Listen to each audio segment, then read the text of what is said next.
Dear students, आप सभी लोगों के लिए आज का दिन शुभ हो।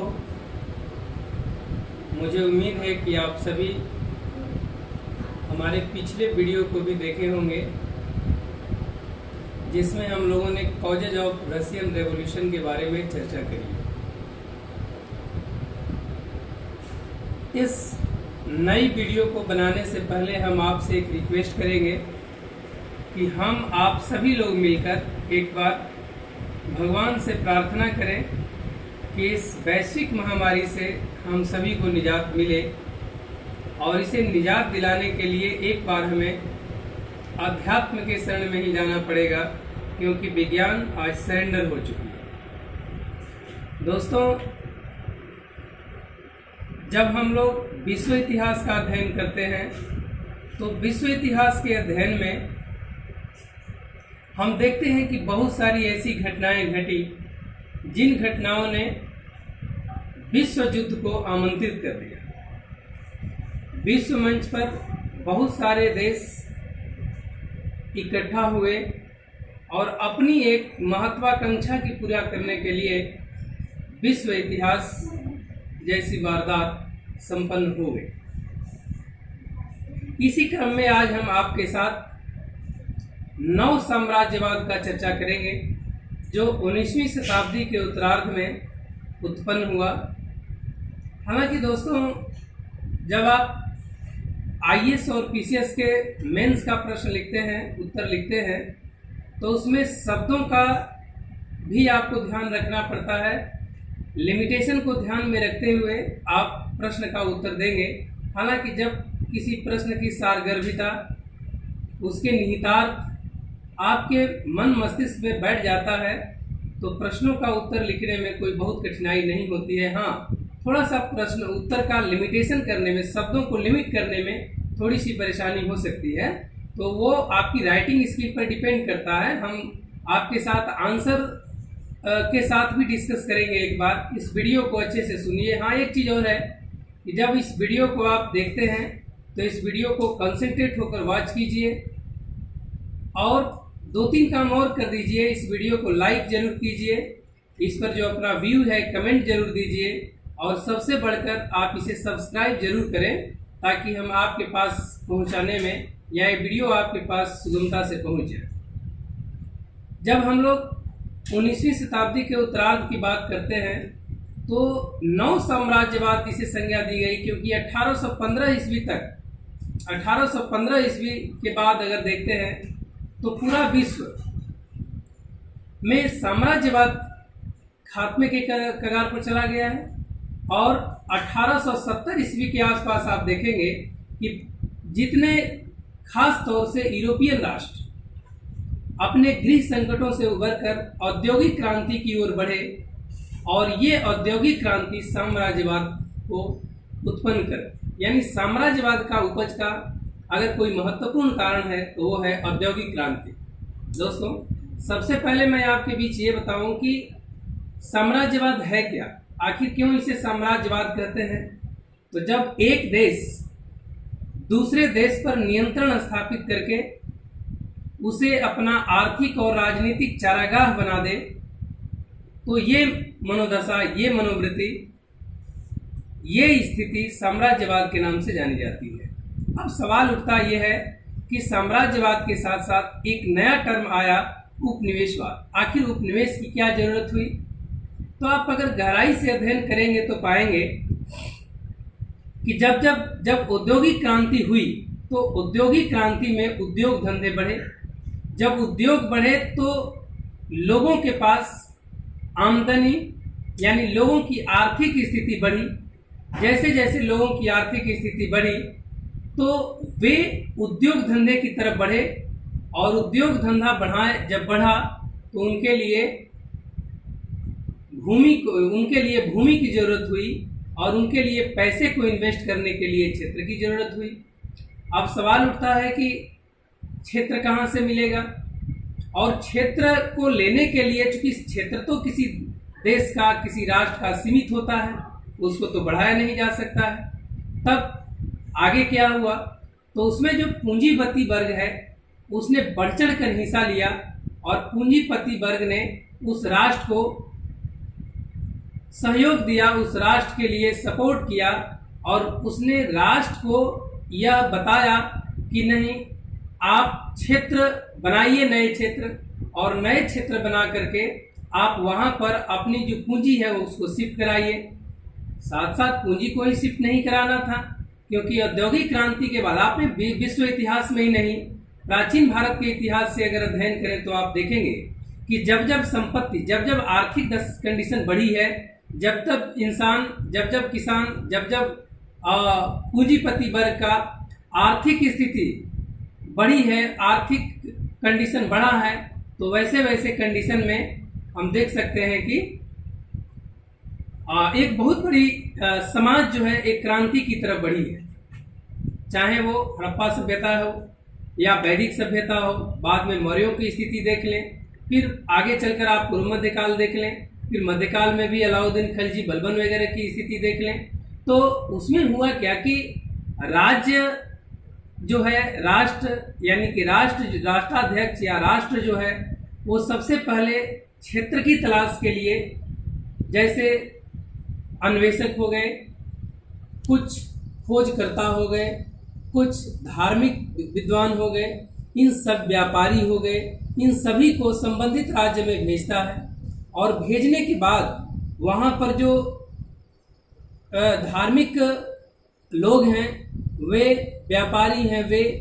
और खोजकर्ता हैं, वे सभी पहुंच करके अपनी प्रभुसत्ता को स्थापित करते हैं और फिर बाद में उस पर राजनीतिक नियंत्रण कर लिया जाता है। हालांकि यूरोपीय दशा को अगर हम देखें तो प्रारंभिक स्थिति में अगर देखें तो प्रारंभ में ऐसी सोच नहीं थी कि जिससे कि किसी देश पर राजनीतिक नियंत्रण को स्थापित कर लिया जाए, बल्कि हर राज्य से, हर देश से यूरोपीय देश भी बराबरी के दर्जे से बातचीत करते थे। जैसे अगर एक बार हम देखें कि अकबर के समय में एलिजाबेथ ने अपना राजदूत भेजा था, उसी तरह से नेपोलियन ने भी फारस के साथ अपना बराबरी का दर्जा स्थापित किया। दोस्तों, व्यापारियों ने अपने लिए भूमि तलाश करने के लिए, पूंजी को वहां पर इन्वेस्ट करने के लिए राज्य सरकार के साथ कदम में कदम मिलाकर चला। राज्य सरकार व्यापारियों को संरक्षण दिया। अब सवाल उठता है कि ठीक है, व्यापारी पूंजी भी लगा दिए, पूंजी लगाने के बाद फिर उनको क्षेत्र भी मिल गया, तो फिर उपनिवेशवाद यानी वहां पर लोगों को शिफ्ट करने की क्या जरूरत पड़ी। तो जैसे जैसे आप जानते हैं कि जब जब जनसंख्या बढ़ा, तो जनसंख्या जब जब आर्थिक स्थिति में सुधार होती है तो जनसंख्या बढ़ता है। अब जब जनसंख्या बढ़ा तो उसे बसने के लिए क्षेत्र चाहिए, तो यूरोपीय राज्यों ने एक राज्य पर नियंत्रण स्थापित कर और फिर वहां पर अपने लोगों को ले जाकर बसाने का प्रयास किया, और जब वो लोग वहां सेटल्ड हो गए तो अपनी संस्कृति को जन्म दिए, और जन्म देने के बाद फिर वहां पर राजनीतिक और धार्मिक दोनों तरह से अपनी प्रभुसत्ता स्थापित हो जाती थी। दोस्तों, अगर इस बात की तुलना थोड़ा सा हम मोहम्मद बिन तुगलक के साथ करें तो आप देखेंगे कि मध्य सल्तनत काल में मोहम्मद बिन तुगलक अपनी राजधानी दिल्ली से हटा करके और देवगिरी में करता है, जिसका एक बहुत बड़ा सोच उसकी ये भी थी, और लास्ट में ये परिणाम भी निकला जिससे कि वहाँ मुस्लिम संस्कृति का उदय हुआ, और ये मुस्लिम संस्कृति बहमनी राज्य के उदय के मार्ग को प्रशस्त कर दिए। वैसे ही अगर यूरोपीय दशा में देखें तो वहाँ पर भी क्षेत्र पर अधिकार करने के बाद वहाँ पर अपने लोगों को ले जा करके बसा देते थे, जिससे उनकी संस्कृति, उनकी धार्मिक स्थिति वहाँ मजबूत होती थी और प्रभुसत्ता स्थापित हो जाती थी। जब आप एक चीज और देखेंगे कि ठीक है, इतना भी उन्होंने कर दिया, तो इतना करने के बाद फिर इतने ही तक तो सीमित रह गए होंगे, लेकिन नहीं, अब आप एक चीज समझ सकते हैं कि जब उन्होंने पूंजी स्थापित कर दिया, वहां पर सामान अपना निर्मित करना शुरू कर दिए, तो दो चीजों की और जरूरत पड़ी। क्यों? क्योंकि उनके लिए एक सस्ते माल यानी कि कच्चे माल की जरूरत पड़ी, और कच्चे माल के लिए भी उन्होंने उस क्षेत्र पर अपना कब्जा किया। फिर जब सामान निर्मित हो गए तो निर्मित हो जाने के बाद सामान फिर वो उनको भी बेचने के लिए एक बाजार की जरूरत होती थी। क्यों? क्योंकि जितने भी राष्ट्र जो औद्योगिक क्रांति की ओर बढ़ गए थे उन राज्यों में कृषि कार्य कम हो गए थे और सभी लोग कारखाने, कल कारखाने छोटे छोटे लगाना शुरू कर दिए थे। तो जब उत्पादन हर जगह हो रहा हो तो बिक्री के लिए दूसरा प्लेस की जरूरत पड़ती ही पड़ती है। अब सभी लोग विश्व के दूसरे देशों की तरफ ध्यान देते थे और खास तौर से उन देशों की तरफ जो देश पिछड़े हुए थे, जहां से आप कच्चे माल भी अच्छे से मिल जाए, कच्चे माल के साथ साथ उन्हें मजदूर भी बड़े कम पैसे में मिल जाते थे। तो एक तो कच्चे भूमि मिल गई, दूसरा कच्चा माल मिल गया, तीसरी बात ये हुई कि उनको काम करने के लिए मजदूर भी कम पैसे में मिल गए, चौथी बात ये थी कि जो निर्मित माल था वहीं पर वो बेच देते थे, और सबसे बड़ी जो बात ये थी कि इसे करने के लिए राज्य को उसके देशवासी आम जनता का सहयोग की जरूरत थी। पूंजीपतियों ने और राज्य के कुछ अन्य लोगों ने भी एक ऐसे राष्ट्रवाद को जन्म दिया जिसमें लोगों की मनोवृत्ति, लोगों की सोच ये हो गई कि हमारा राष्ट्र सबसे महान है। और महानता के साथ साथ लोगों को ये, आम जनता को ये समझाया गया कि जब हम फलां राज्य पर अधिकार कर लेंगे तो हमारी प्रतिष्ठा बढ़ गई। यानी साफ तौर पर अगर हम कहें तो आर्थिक स्थिति में सुधार के साथ साथ औद्योगिक क्रांति ने उस मंच पर विश्व के बहुत सारे देशों को खड़ा कर दिया जहां लोगों को ये लगा कि साम्राज्यवाद यानी दूसरे देश पर अधिकार करना अपनी एक संपन्नता का वो प्रतीक था, अपनी इज्जत का प्रतीक था, और इसके लिए युद्ध असंभावी हो गई। तो हम ये भी कह सकते हैं कि औद्योगिक क्रांति ने साम्राज्यवाद के रास्ते उपनिवेशवाद से होते हुए युद्ध के मार्ग को भी प्रशस्त कर दिया। जब लोगों को ये लगा कि हमारा आत्मसम्मान, हमारा गौरव, हमारा राष्ट्र सम्मान, यानी कि युद्ध को देशों ने राष्ट्र के सम्मान से जोड़ दिया। इसलिए यहाँ पर एक नए विचारधारा का उदय हुआ जिसको आप देख सकते हैं, और ये था उग्र राष्ट्रवाद। ये उग्र राष्ट्रवाद जो है आप देख सकते हैं, अगर एक बार फिर आपको मैं मध्यकालीन भारत में ले आऊं तो देखेंगे कि जिन खिलजियों ने रक्तपात के द्वारा सिंहासन को प्राप्त किया, वही रक्तपात, वही तलवार उनके सिंहासन को खत्म करने के लिए भी कारगर सिद्ध हुआ। सेम एज इट इज यहाँ पर साम्राज्यवाद का उदय, साम्राज्यवाद में युद्ध को की प्रासंगिकता बढ़ी, और यही युद्ध विश्व के लिए प्रथम विश्व युद्ध, द्वितीय विश्व युद्ध के रूप में सामने प्रकट हुआ, जिसे सुनकर आज भी दिल दहल जाता है। अब सवाल उठता है कि लोगों के विश्वास को जीतने के लिए पूंजीपति वर्ग ने पहले तो राष्ट्र को सहयोग किया, राष्ट्र का समर्थन किया, और ये बताया कि नहीं, आप अगर दूसरे क्षेत्र को जीतते हैं जहां हमें भूमि मिलती है, वहां पर हम अपना व्यवसाय लगाएंगे, कच्चे माल वहां से लेंगे, और लेने के बाद जैसे ही उद्योग धंधों में वृद्धि होगी तो सभी लोगों की स्थिति, रहन सहन, सब कुछ में सुधार हो जाएगा। अगर आगे चलकर आप देखते हैं तो एक चीज और हुआ। एक प्रश्न यहाँ खड़ा होता है कि ठीक है, जब एक राज्य को उन्होंने या दो राज्य को जब क्षेत्र मिल गया, आपको भूमि मिल गई, आपने बिजनेस वहां शुरू कर दिया, तो फिर दूसरे राज्य को जीतने की क्या जरूरत हुई। तो दोस्तों एक चीज ध्यान में रखना होगा, ये बड़ा अच्छा कंसेप्ट है कि जब एक जगह से दूसरे जगह व्यापारी जा रहा है तो उसे जहाज की जरूरत होगी। जहाज पर क्योंकि माल को लाद कर जहाज से ही ले जाएगा। अब उसे जहाज को पानी और कोयला देने के लिए बीच बीच में ठहरने का जगह चाहिए। तो हर राज्य अपने यहाँ तो ठहरने देगा नहीं, इसलिए बीच बीच में भी कुछ क्षेत्र पर अधिकार करने की जरूरत हुई। तो इससे भी साम्राज्यवाद को बल मिला, ये भी एक क्षेत्र राजनीतिक संरक्षण मिला, और देश ने बीच बीच में जहाजों को ठहराव के लिए अपने क्षेत्र पर कब्जा करना शुरू कर दिया। फिर जब जैसे जैसे मैंने बोला कि जैसे जैसे आर्थिक स्थिति में सुधार हुई तो लोगों की मनोदशा में सुधार में परिवर्तन हुआ, और पूंजीपति वर्ग से लेकर और विद्वानों तक ने यह स्थापित करने का कोशिश किया कि जिसके पास ज़्यादा संपत्ति है वो, उसका धार्मिक स्थिति, उसका रहन सहन, उसका बुद्धि, उसका विचार, उसका ज्ञान सबसे बड़ा है। और कुछ देशों पर उन लोगों ने ये स्थापित करने की कोशिश किया कि आप बहुत पिछड़े हो, आपको हम कुछ सिखाने के लिए आ रहे हैं। कुछ विद्वानों को अगर देखें जैसे किपलिंग और त्रास्की जैसे कुछ विद्वान ऐसे हुए, यूरोपीय विद्वान, जिन्होंने अपने लेखों के माध्यम से यह साबित करने का प्रयास किया कि केवल और केवल यूरोपीय कंट्री, यूरोपीय देशों के लोग सभ्य हैं, समझदार हैं, उन्हें रहन सहन करने आता है। बाकी देश जो खास तौर से जो एशियाई देश जो काफ़ी पिछड़े हुए देश थे, जिसमें भारत हो गया, जावा, चाइना, ये सब के लोगों को उन्होंने बताना यह शुरू किया कि आप बहुत पिछड़े हो और आपको बुद्धि, आपको ज्ञान, आपको रहन सहन, आपकी शिक्षा हम ही सिखा सकते हैं। इसको प्रोफेसर मून ने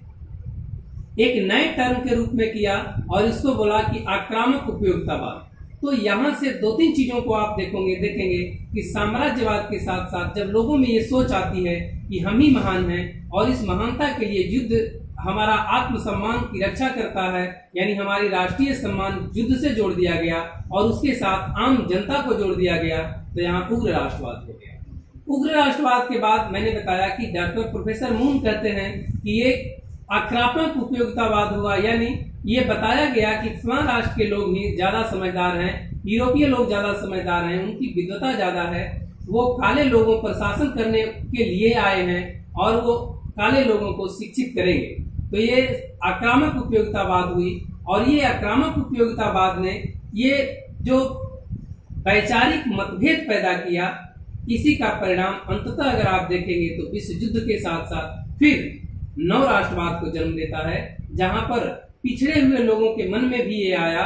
कि नहीं, ये लोग तो हमारे ऊपर शासन करते हैं, हमारी राजनीतिक, हमारी सामाजिक और हमारी धार्मिक दशा में भी हस्तक्षेप करते हैं, जो नहीं करना चाहिए, यानी हम इनसे पीछे इसलिए हैं कि हमारे ऊपर शासन कर रहे हैं। और अंततः परिणाम ये हुआ कि ये संगठित हुए, संगठित होने के साथ साथ इनके अंदर एक राष्ट्रीयता की भावना आई और इस राष्ट्रीयता की भावना का ही परिणाम था कि बहुत सारे एशियाई देश, फिर जैसे अमेरिका हो गया, दक्षिण अमेरिका, ये सभी स्वतंत्रता की ओर बढ़े और अंततः इनको स्वतंत्रता देकर यूरोपीय देशों को जाना पड़ा। जैसे उस समय का सबसे बड़ा अगर कोई साम्राज्यवादी देश था तो वो था ब्रिटेन। हालांकि अगर साम्राज्यवाद की अवधारणा देखें तो सबसे पहले जर्मनी और इटली से होते हुए उदय होता है, क्योंकि वहां पर लौह कारखाने ज्यादा थे और लौह कारखाने से अस्त्र शस्त्रों का बनना शुरू हुआ और वो उनका ये सोच था कि युद्ध ज्यादा से ज्यादा बढ़े ताकि हमारे अस्त्र शस्त्रों में की बिक्री हो। तो इस तरह से अगर देखते हुए आप जाते हैं तो पाएंगे कि साम्राज्यवाद ने एक बहुत छोटा कार्य नहीं किया, बल्कि इतना बड़ा कार्य किया जो विश्व युद्ध से होते हुए कई देशों को आजादी के मार्ग पर लाने का भी काम किया। इसलिए अंततः हम कह सकते हैं दोस्तों कि इतिहास खुद को दोहराती है और इतिहास ने दोहराया और फिर जो 1815 की स्थिति बनी थी विश्व की, वही स्थिति 19वीं शताब्दी के अंत तक बनी और 20वीं शताब्दी आते आते कई देश साम्राज्यवाद के अधीन नहीं रहे, उपनिवेश नहीं रहे, बल्कि वे स्वतंत्र होने की मांग किया और लोगों ने सामूहिक नेतृत्व के तहत ब्रिटिशर्स और काफी साम्राज्यवादी देशों के साथ लड़े और लड़ करके अपनी आज़ादी प्राप्त की। हालांकि भारत की आज़ादी में महात्मा गांधी को नमन करना होगा, क्योंकि उस कंडीशन में उन्होंने अंग्रेजों के साथ सत्य और अहिंसा की अवधारणा को लेकर लड़ाई करी, लेकिन यहाँ नव राष्ट्रवाद के साथ उन्हें जीत मिली और फिर हम आजाद हुए। तो इस वीडियो को आप शुरू से लेकर अंत तक दोस्तों सुनो और सुनने के बाद हम इससे रिलेटेड आपको प्रश्न भेजेंगे जिसके उत्तर पर भी हम लोग डिस्कस करेंगे। हमारे मोबाइल नंबर है 9818591625। तो आप इस मोबाइल नंबर पर भी हमसे कांटेक्ट करें और हम लोग इस बहुत सारे विश्व इतिहास के क्वेश्चन पर डिस्कस करेंगे। आज इतना ही।